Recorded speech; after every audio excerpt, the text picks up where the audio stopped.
So we've got the injectors for the Miata here from Beachworks. So these are their 1000 cc's. Now I do want to mention that DW had an older style of 1000 cc injectors. So this is their newest one with the EV14 bodies. The older ones were like just reworked EV6s, I believe, and it comes with the sweet plug and play adapters, stickers, and all that jazz.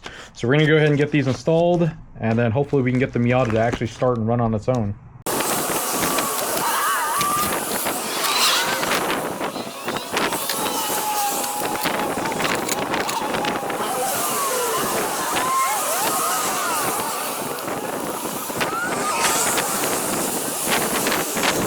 So I got the injectors in. I've got these all tightened down. So we're not going to fully tighten them just yet. What we're going to do is actually install the plug and play adapters on, and we're not going to plug the plug and play adapter into the actual wiring harness just yet. We just want to get these on. That way we make sure that we have good clearance on all of this over here.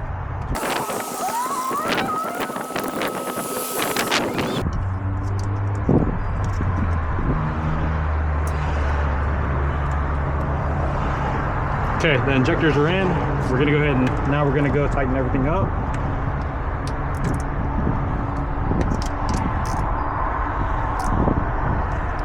And so what we're gonna do is I'm gonna hop in and key it on right quick, and then I'm gonna come back out and just double check, make sure we don't have any fuel leaks. Okay, so I keyed it on a couple times. We don't have any wetness here, so I think we're good to go. You guys may have saw a little bit earlier that we had some fuel leaking out of the fuel rail into the motor, which is not a big deal. We're just gonna pull out the spark plugs right quick, and we're gonna disconnect the coils, and we're just gonna crank it a couple times, just like on the STI. If you guys didn't catch that video, the STI hydro lock from a injector getting stuck. And so we're just going to pull the spark plugs out of this right quick, and then we'll go to crank it so it spits the fuel out.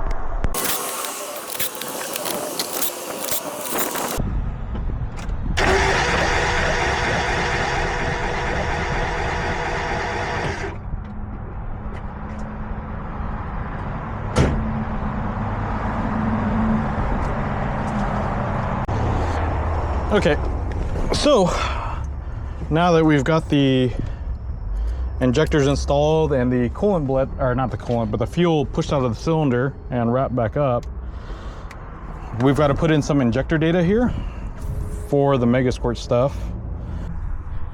Okay, so now that we've got the injectors in, we know that we don't have any fuel leaks here. We're going to test the injectors. So this is going to be really kind of confusing here, but this car's wasted spark and slash bash fire. So it means that two cylinders run at the same time. Like, so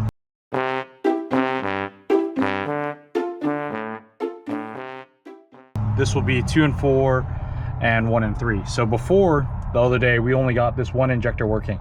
This was the only one that was working. So now I'm gonna put it in test mode for injector 1, and that should, if I remember right, will give us 1 and 3. So I'm gonna go ahead and start the test with none of the injectors plugged in. And so you see I plugged in 1, and that's working. Now we're gonna plug in 3, and now 3 is working. So we'll go ahead and we'll switch it to injector. It's either gonna be injector 2 or 4, I can't remember. So we're gonna go ahead and start that, and that should give us, nope. Okay, so it's not injector 2, not injector 3. There you go. So injector 4 has fired off number 2. I'm gonna go ahead and unplug that, and then this should be number 4. So now we've actually got all 4 injectors working like they're supposed to. One thing I need to mention as well is that we can go sequential fuel with the Mega Squirt. So I think 93 California only Miatas were wired for sequential. You can in fact run sequential. We're gonna try it without, but if it's hard to get idle under control, we will go to sequential. But for now, it's just a matter of getting the thing just to start at all. So something suspicious here. I was thinking it over, and I was thinking it should be 1.4 3.2. So I double checked it, and it is supposed to be 1.3 or 1.4 and 3.2. So I went ahead and I plugged it back in, and I really think that this was kind of out of order here. So we're gonna start off with testing what should be 1 and 4.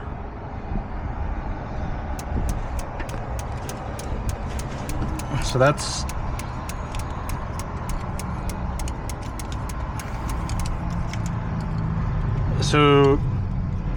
I'm sorry, this is 2 and 3. So that's 2. Then this one should be 3.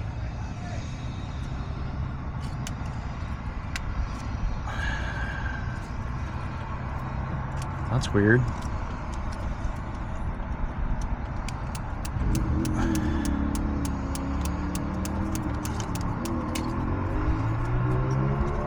Huh. So there is something goofy here. All right. So we're going to switch this now to 1 and 4.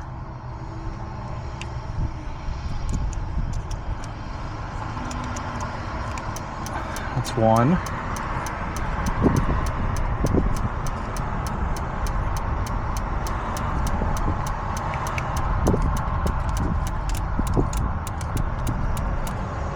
Huh. All right. So for some reason the rear ones are mixed up. It's really weird because like with harnesses, they usually only go one way. So I don't know if there's like a mistake that happened.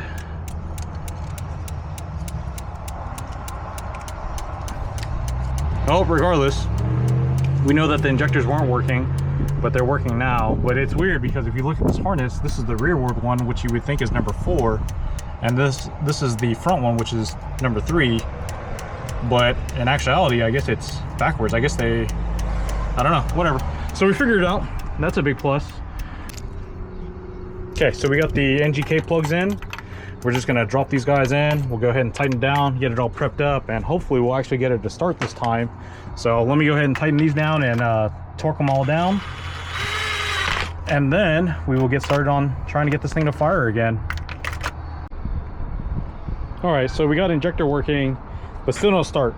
But if I hit it with carb cleaner, it'll start just fine. So I went ahead and I jumpered the fuel pump pins. So with these 2 pins jumped, regardless of what ECU is in it, it should start the pump. So I have the 2 pins jump, which is FP and ground. I went ahead and I hooked up my fuel pressure gauge to it, and as you can see, the radium gauge says 0. So I went ahead and I clamped this. This is the return line. So if we have a bad regulator, it wouldn't make any fuel pressure. So even with it clamped and not clamped, you can see that there's no change in fuel pressure. And so the thing about it too is that I went ahead and I checked it and confirmed that this front line, the one closest to the front of the car, is actually the return line, which does in fact go to the regulator.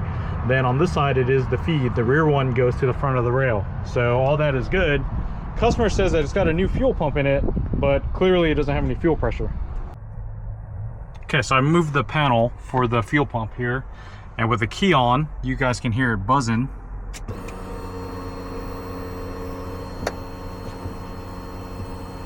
And I do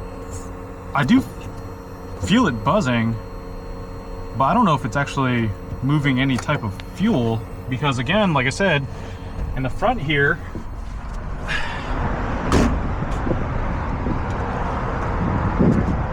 we don't have any fuel pressure at all. Even earlier I tried to switch the lines here to see, but it definitely doesn't have any fuel pressure. So I think the only thing that I can do at this point is just to pull the line and figure out what's what then. Okay, so there's definitely something going on with the pump. You can see that it's running, and even with this end completely capped off, it should be building some type of fuel pressure, and it obviously is not. So there's definitely something screwy going on here.